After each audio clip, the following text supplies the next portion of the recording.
Hello बच्चों, स्वागत है आपका हमारे YouTube चैनल कबूर ऑनलाइन क्लासेस पर। तो लास्ट वीडियो में डायमेंशन की हम लोगों ने डिस्कस कर लिया था कि कैसे कोई भी कांस्टेंट अगर दिया हुआ है, ठीक है, जिसकी डायमेंशन है और कोई फॉर्मूले में दिया हुआ है तो उसको हम कैसे कैलकुलेट करते हैं।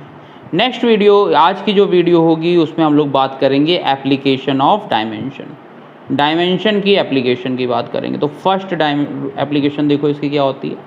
To check the correctness of the formula, कोई भी एक फॉर्मूला दिया हुआ है उसकी हमें क्या करना है, चेक करना है उसकी करेक्टनेस को। तो देखो रिटर्न है v equal to u plus a t, ठीक है, यहाँ पे रिटर्न है v equal to u plus a t. तो डायमेंशन ऑफ LHS, सबसे पहले कोई भी एक गिवन फार्मूला होगा, हमें कहा जाएगा चेक करिए कि ये फार्मूला सही है कि गलत है, ठीक है। तो हम क्या करेंगे, LHS की डायमेंशन अलग कैलकुलेट करेंगे, RHS की डायमेंशन अलग कैलकुलेट करेंगे, और वो कैलकुलेट करने के बाद हम ये चेक करेंगे कि LHS की डायमेंशन अगर RHS के इक्वल है तब तो क्या है, फॉर्मूला करेक्ट है, और अगर इनकरेक्ट है, LHS की अलग डायमेंशन है, RHS की अलग है, तो वो फॉर्मूला क्या होगा, इनकरेक्ट होगा। बट ये सब चेक कैसे होगा, from dimension point of view, केवल डायमेंशन पॉइंट ऑफ व्यू से चेक हो सकता है। एक्चुअल फॉर्मूला है कि नहीं इसका हम कोई भी गारंटी नहीं ले सकते हैं। तो देखो v equal to u plus a t है। अब यहाँ पे अगर हम डायमेंशन ऑफ LHS कैलकुलेट करेंगे तो डायमेंशन ऑफ LHS होती है v, तो v की वैल्यू आ जाएगी LT माइनस वन, ठीक है, v की वैल्यू हो गई LT माइनस वन। अब हम कैलकुलेट करेंगे u प्लस ए टी की डायमेंशन, तो u की हो गई LT माइनस वन, अलग अलग करेंगे, ए टी की निकालनी है, a की हो गई LT माइनस टू और t की हो गई कैपिटल T। तो देखो यहाँ से हमने सॉल्व किया तो ये LT माइनस वन तो वैसे ही रहा, प्लस LT माइनस टू ये है और T1 ये है, तो टोटल सॉल्व करेंगे तो ये आ जाएगा LT माइनस वन। तो यहाँ से ये करेंगे तो ये हो जाएगा LT माइनस वन। तो देखो LHS की डायमेंशन और RHS की डायमेंशन ये दोनों क्या हो गई, सेम हो गई। तो यहाँ पर ये फॉर्मूला क्या हो गया, करेक्ट हो गया। अच्छा, अगला कोई फॉर्मूला देखते हैं, उसमें लिखा हुआ है S equal to u t plus two a t square, ठीक है, ये रिटर्न है S equal to u t plus two a t square. तो देखो डायमेंशन ऑफ LHS कैलकुलेट किया हमने, डायमेंशन ऑफ LHS में लिखा हुआ है S जो है वो डिस्प्लेसमेंट है, तो इसकी डायमेंशन हो गई कैपिटल L। अब हम RHS की कैलकुलेट करेंगे, RHS में क्या क्या लिखा हुआ है, you t plus two a t square. तो देखो u t की वैल्यू हो गई, u की हो गई LT माइनस वन और t की हो गई कैपिटल T, प्लस टू जो होता है वो न्यूमेरिकल वैल्यू है, डायमेंशन लेस होती है, ठीक है, तो उसकी तो कोई डायमेंशन है नहीं। a की डायमेंशन हो गई LT माइनस टू और t स्क्वायर की हो गई T2। तो यहाँ से जब सॉल्व किया तो ये हो गया LT minus one into T, तो देखो ये आएगा कैपिटल L, ठीक है, और ये भी जब सॉल्व करेंगे LT minus two into T2 तो ये भी आ गया L। तो L प्लस एल, यहाँ पे देखो मैक्सिमम बच्चे क्या करते हैं, L प्लस एल वो बोलते हैं 2L होगा, जबकि कभी भी हम इक्वल डायमेंशन ऐड करते हैं, जैसे मान लो 5 मीटर प्लस 3 मीटर है, तो 5 प्लस 3 8 होता है, लेकिन मीटर प्लस मीटर 2 मीटर नहीं होता है, मीटर प्लस मीटर क्या रहता है, मीटर ही रहता है। तो हम अगर सेम डायमेंशन ऐड करते हैं L प्लस एल तो आंसर क्या आएगा, L ही आएगा। तो देखो डायमेंशन जो LHS की है वही डायमेंशन किसकी आ गई, RHS की आई। तो ये formula dimension point of view से क्या है, करेक्ट है, लेकिन हम वैसे जानते हैं कि ये फार्मूला क्या होगा, इनकरेक्ट होगा, क्योंकि हमें एक्चुअल फार्मूला पता है। एक्चुअल फार्मूला होता क्या है, S equal to u t plus half a t square, लेकिन ये formula dimension point of view से क्या है, सही। तो फर्स्ट एप्लीकेशन समझ में आ गई इसकी। फर्स्ट एप्लीकेशन बहुत ही सिंपल है। फर्स्ट एप्लीकेशन में क्या है, हमसे कहा जाएगा चेक करने को कि ये फॉर्मूला करेक्ट है कि इनकरेक्ट है। जैसे मान लो रिटर्न है v square equal to u square plus 2as, ये फॉर्मूला तुम्हें तो पता है सही है। अब होमवर्क में तुम लोग इसको क्या करोगे, चेक करोगे कि ये फॉर्मूला करेक्ट है कि इनकरेक्ट है। ये आंसर हमें कमेंट सेक्शन में आकर के आप लोग बताओगे। अब बात आती है दूसरी एप्लीकेशन की। इससे एप्लीकेशन से 3 मार्क्स का एक क्वेश्चन आता है, तो ये बहुत ही इम्पॉर्टेंट है, डेरिवेशन इम्पॉर्टेंट है ये एप्लीकेशन ही। इसमें देखो मेन क्या है, अब थोड़ा सा तुम लोगों को क्या है, साइंटिस्ट बनाया जा रहा है। पहले में जो साइंटिस्ट लोगों ने किया था वो तुमसे कहा गया चेक करो बेटा, तो अब देख लो इज्जत बढ़ रही है तुम्हारी, है ना। अभी 10th में थे, छोटे छोटे से सब लोग थे, अब 11th में आए, पहले ही तुमसे कह दिया, एक फार्मूला दिया, कहा चेक करके बताओ बेटा सही है कि गलत है, तुमने भी कह दिया गलत है या सही है। अब उन्होंने कहा अच्छा गलत बता दिया तो चलो ड्राइव करो। तो धीरे धीरे अब हम लोग साइंटिस्ट बनते जा रहे हैं। तो अब हम लोग थोड़े बाल लंबे कर लेना, दाढ़ी बढ़ा लेना मेरे जैसे। तो यहाँ पे देखो, to derive the formula, first question है, इसको क्वेश्चन से करेंगे और स्टेप से भी समझ लेंगे क्योंकि स्टेप हमें याद रखने हैं।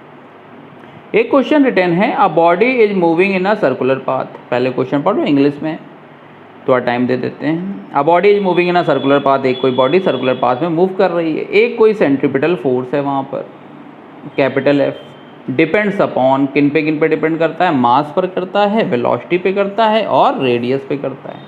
हमें किसके लिए फार्मूला बनाना है, सेंट्रीपिटल फोर्स के लिए। तो देखो स्टेप क्या होते हैं, जो इतनी लंबी लाइनें लिखी हुई हैं इंग्लिश में, अब इंग्लिश हम लोग चक्कर में पढ़ते नहीं हैं ज़्यादा, तो हम लोग उसको मैथमेटिक्स में समझ लेते हैं।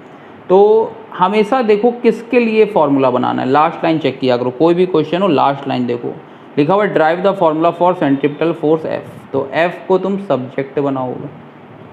अब किस पे डिपेंड कर रहा है, डिपेंड के लिए हम लोग प्रोपोर्शनल लगा देंगे। तो यहाँ पे देखो प्रोपोर्शनल लगा हुआ है। फिर उसके बाद मास पे डिपेंड करता है। अच्छा कितनी पावर करता है ये नहीं कहा गया क्वेश्चन में, वेलोसिटी पे करता है, रेडियस पे करता है। तो हमने सबकी अपने मन से m की पावर a, v की पावर b, r की पावर c ये लिख लिया। डिपेंड करता है, अब कैसे करता है ये सब अभी देखा जाएगा, ठीक है। तो f प्रोपोर्शनल टू आ गया m की पावर a, v की पावर b, r की पावर c। तो हमने स्टेप 1 क्या किया, right mathematical notation. Mathematical notation जो भी थे वो हमने लिख दिए।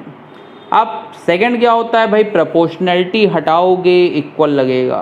तो प्रोपोर्शनैलिटी हटाई स्टेप 2 में और हमने इक्वल लगा दिया के जो है वो डायमेंशन लेस है, प्रोपोर्शनैलिटी कांस्टेंट है और इसकी डायमेंशन नहीं।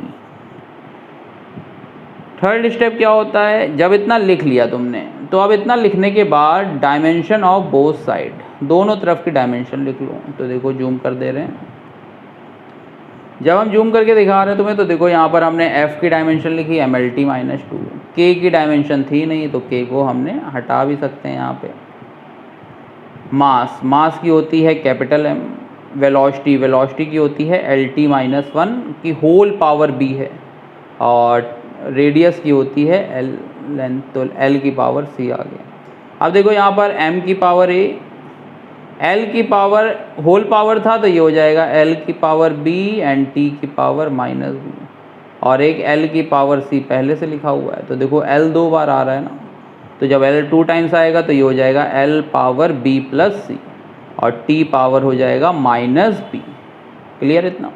तो देखो m की पावर 1 इक्वल टू क्या हो गया, m की पावर 1 इक्वल टू हुआ m की पावर a। तो यहाँ से जब सॉल्व करोगे तो a इक्वल टू कितना हो जाएगा, 1 हो जाएगा।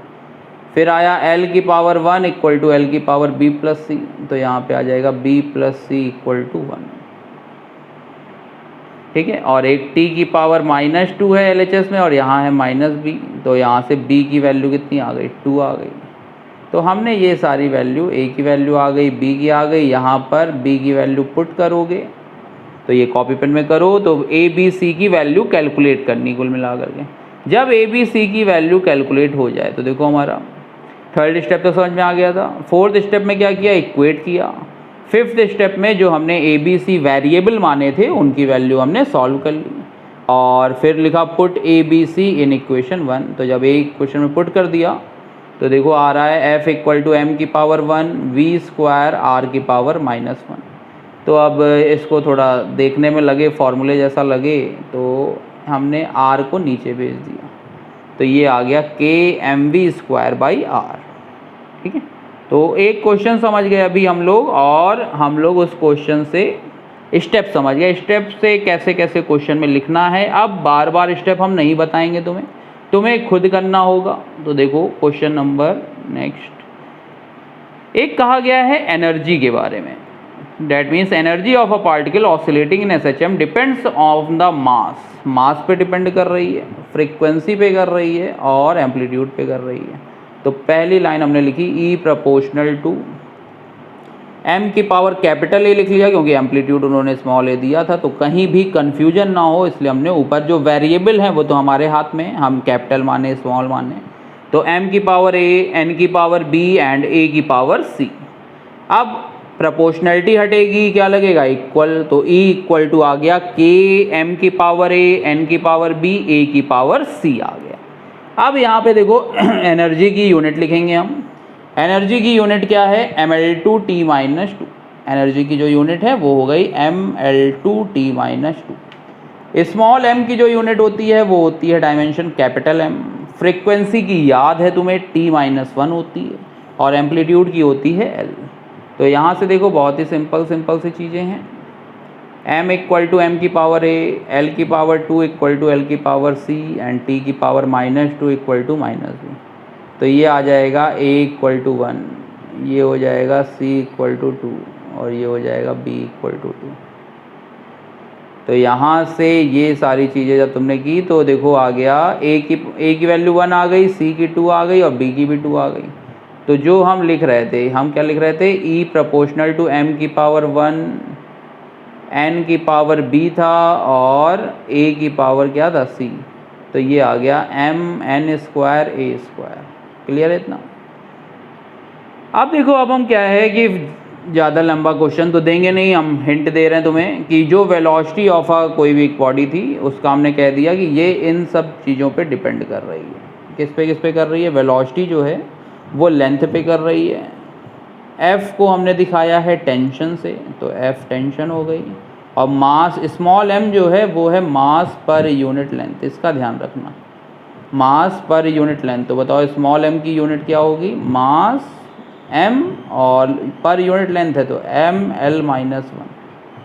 यही इम्पॉर्टेंट पॉइंट है इसका। स्मॉल m जो है वो हो जाएगा ml-1। तो देखो यहाँ पर v इक्वल टू आ गया k, l की पावर a था तो capital A power A, F force है, टेंशन एक फोर्स होता है, mlt-2 होल पावर b और स्मॉल m क्या है, ml-1 होल पावर c। तो अब देखो यहाँ पर वेलोसिटी की वैल्यू है lt-1, तो lt-1 equal to l power a m power b। इसको उस फॉर्मेट में हम लिखेंगे तो ये आ जाएगा l की पावर a है, m की पावर b यहाँ से है और ये यहाँ से, तो देखो लिख देते हैं। तो जब तुम करोगे तो ये आएगा, एक मिनट को, हाँ यहाँ से देख लो। जब हमने इसको इक्वेट किया एक ही ब्रैकेट में करेंगे तो देखो यहाँ पर m की पावर 0 है, यहाँ पे करोगे तो m की पावर b यहाँ से मिलेगी और m की पावर c यहाँ से मिलेगी, तो m पावर हो गई b प्लस c। यहाँ पर l की पावर 1 है, यहाँ पे देखो l इस ब्रैकेट में भी है, इसमें भी है और इसमें भी है, तो a plus b minus c ये बन गया। और जब t को हम इक्वेट करेंगे तो t केवल यहाँ पर था और यहाँ पे था, तो सबसे पहले हमने t को इक्वेट किया तो ये आ गया t की पावर -1 इक्वल टू t की पावर -2b। यहाँ से सॉल्व करोगे तो b की वैल्यू आ गई 1/2, b 1/2 आ गया। अब यहाँ से कैलकुलेशन करनी है, कैलकुलेशन करोगे तो अपने आप तुम्हें समझ में आएगा कि किन पे डिपेंड कर रहा था। तो कैलकुलेट करके हमें कमेंट में बताना तुम लोग कि इसका आंसर क्या आ रहा है। इसका आंसर हम तुम्हें बता दे रहे हैं कि के वी का ये फॉर्मूला आ रहा है, k√f/m, k√f/m ये आंसर आ रहा है। चेक करके बताना कमेंट में कि आंसर आ रहा है कि नहीं आ रहा है, ठीक है। तो ये एप्लीकेशन 2 ख़त्म हो गई। एप्लीकेशन 2 में क्या था, ड्राइव करना था फॉर्मूला। अब एप्लीकेशन 3 की बारी आती है। एप्लीकेशन 3 में हमें ये बताया गया है कि 1 यूनिट सिस्टम से अनदर यूनिट सिस्टम में हम चेंज कैसे करते हैं, to convert 1 unit system into another unit system. तो देखो हमें ये फॉर्मूला पता होता है कि कोई भी फिजिकल क्वांटिटी है तो उसको रिप्रेजेंट करने के लिए क्या होती है, मैग्नीट्यूड और यूनिट की ज़रूरत होती है। तो हमें ये लाइन पता होती है n into u equal to constant. तो अगर हम इसी से बनाएंगे ये लाइन तो आएगा n2 u2 equal to n1 u1, ठीक है। अब अगर हमें N2 कैलकुलेट करना है तो U2 को नीचे भेजेंगे तो आ जाएगा N1 U1 अपॉन U2। अच्छा, तुम्हें पता है कि अभी तक हम लोग कोई भी डायमेंशन लिख रहे हैं तो वो हम m की पावर a, l की पावर b, t की पावर c इसी फॉर्मेट में तो लिख रहे हैं। तो U1 की वैल्यू जो होगी वो हो जाएगी m1 अपॉन m2 की whole power a, L1 upon L2 की whole power b, T1 upon T2 की होल पावर c। तो यहाँ से अगर हम N2 कैलकुलेट करेंगे तो N2 की वैल्यू हो जाएगी m1 बाई m2 की power a, L1 by L2 की power b, T1 by T2 की पावर c। तो यहाँ से ये वैल्यू आ गई N2 equal to N1 m1 by m2 की power a, L1 by L2 की power b and T1 by T2 की पावर c। ठीक है, अब देखो इसके बाद, अब मान लो कोई भी क्वेश्चन हो, हमें ये फॉर्मूला पुट करना है, किसको चेंज करना है। जैसे मान लो एक क्वेश्चन है 5 न्यूटन, न्यूटन होता ही है किसकी यूनिट, फोर्स की यूनिट। फोर्स की डायमेंशन लिखनी पड़ेगी आपको, फोर्स की डायमेंशन होती है mlt माइनस 2। ठीक है, तो ये हमने फोर्स की डायमेंशन लिख ली। अब हमें पता है mks में मास जो होता है वो किस में रखते हैं, kg, मीटर और सेकंड में, और cgs में ग्राम, सेंटीमीटर और सेकंड। ठीक है, तो अब इसको याद रख करके अब आगे चलते हैं। तो देखो N2 equal to N1, N1 की वैल्यू उन्होंने कहा 5 न्यूटन को चेंज करना है तो 5 हो गई। फिर उसके बाद इन्होंने ये कहा,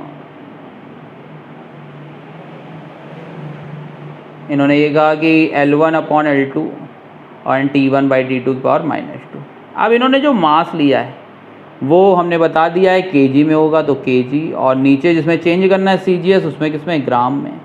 लेंथ मीटर में है और ये सेंटीमीटर में, तो यहाँ 1 और 1 लिख लो। टाइम दोनों में सेकंड में ही था तो 1 सेकंड अपॉन 1 सेकंड हो गया। अब तुम्हें पता है कि 1 kg में कितना होता है, 1 kg में होते हैं 1000 ग्राम, तो ग्राम कर लिया अपॉन ग्राम। 1 मीटर में कितने होते हैं, 100 सेंटीमीटर अपॉन सेंटीमीटर। फिर उसके बाद सेकंड कैंसिल हो गया, तो देखो ग्राम से ग्राम कैंसिल, सेंटीमीटर से सेंटीमीटर कैंसिल। 10 की पावर 3 और 10 की पावर 2, तो टोटल कितने हो गए, 10 की पावर 5 और 1 की पावर माइनस 2। तो 1 की पावर से तो कोई चेंज होता नहीं, तो जो फाइनल आंसर आया वो आ गया 5 × 10⁻⁵ डाइन। ठीक है, एक अगला क्वेश्चन करा दे रहे हैं तुम्हें, जिसमें ये है कि 1 जूल को अर्ग में चेंज करना है। तो 1 जूल बेटा पहले चेक कर लो किसकी यूनिट होती है, 1 जूल जो है ये यूनिट हो गई वर्क की। तो वर्क की डायमेंशन याद होनी चाहिए आपको, वर्क की डायमेंशन होती है mL2T-2। तो यहाँ पे देखो N2 equal to N1 m1 by m2 की पावर 1, L1 बाई L2 की पावर 2, T1 बाई T2 की पावर माइनस 2। तो यहाँ से N2 इक्वल टू आ गया N1, ये हमें 15 जूल को करना था, यहाँ पे 15 था क्वेश्चन में, तो N1 की वैल्यू हो गई 15। मास फिर से वही, ऊपर MKS था नीचे CGS, तो kg अपॉन ग्राम। लेंथ भी वही 1 मीटर अपॉन सेंटीमीटर, लेकिन अब की बार यहाँ पे पावर कितनी दी है, 2 दी है, और टाइम सेकंड में है दोनों में, पावर माइनस 2। तो देखो यहाँ से ये तुम्हारा आ जाएगा 15, 1 kg को चेंज किया तो 1000 ग्राम अपॉन ग्राम, 1 मीटर हो गया 100 सेंटीमीटर इंटू 100 सेंटीमीटर, तो यहाँ पे 100 सेंटीमीटर स्क्वायर लिखा होगा बस। तो जब हम इसको ओपन करेंगे तो ये आ गया 15 × 10⁻⁷। तो ये क्वेश्चन समझ में आ गया। अब मान लो आजकल जो क्वेश्चन आते हैं वो इस बेसिस पे आते हैं, लिखा हुआ है if the unit of force, energy and velocity are 10 newton, 100 joule and 5 metre per second. हमें कैलकुलेट करनी है लेंथ की डायमेंशन, मास की और टाइम की। तो हमें इन सब की डायमेंशन कैलकुलेट करनी है। तो देखो एनर्जी की वैल्यू कितनी दी है इन्होंने, 100 जूल, तो एनर्जी का फॉर्मूला हो गया mL2T-2 equal to 100 joule. Second क्या है, सेकंड है फोर्स की वैल्यू है mLT-2 इक्वल टू 10 न्यूटन, और वेलोसिटी की वैल्यू है 5। तो अगर हमें यहाँ से लेंथ कैलकुलेट करनी है तो लेंथ तो देखो 1 और 2 में अगर हम अपॉन कर दें तो m से m कैंसिल हो जाएगा, t-2 से ये एक l से l के l कैंसिल हो जाएगा तो l बचेगा। तो हमने क्या किया, इक्वेशन 2/1 कर दिया, 1/2 कर दिया, तो यहाँ से l की वैल्यू आ गई। अब जब l की वैल्यू आ गई है तो इसको इक्वेशन 3 में पुट कर दिया, तो यहाँ से हमने t की वैल्यू निकाल ली और t की वैल्यू आने के बाद हमने उसको दूसरी इक्वेशन में पुट कर दिया। तो यहाँ से m की, l की और t इन तीनों की क्या होगी, वैल्यू आ जाएगी। ठीक है, तो इसमें एप्लीकेशन तीनों समझ में आ गई। एप्लीकेशन में क्या क्या था, correctness of the formula check करना था, सेकेंड था ड्राइव करना था फॉर्मूला, थर्ड था conversion of one unit system to another unit system, एक यूनिट सिस्टम से दूसरे यूनिट सिस्टम में क्या करना था, कन्वर्जन करना था हमें। तो डायमेंशन में अभी तक कोई किसी को डाउट हो बेटा तो डाउट का एक ही मीडियम है कि आप कमेंट सेक्शन में आकर के बता दो वीडियो कैसी लग रही है, जो क्या कमियां हैं जो हम अगली वीडियो में दूर करें आप लोगों के लिए। ठीक है, ओके बेटा, तो आज यहीं रखते हैं। डायमेंशन की थ्योरी ख़त्म हो गई है, न्यूमेरिकल आप बताना हमें, जो जो डाउट होगा उसकी एक अलग से वीडियो बनाई जाएगी, तो वो सब आपको सॉल्व करा दिया जाएगा। ठीक है, okay, bye bye, take care.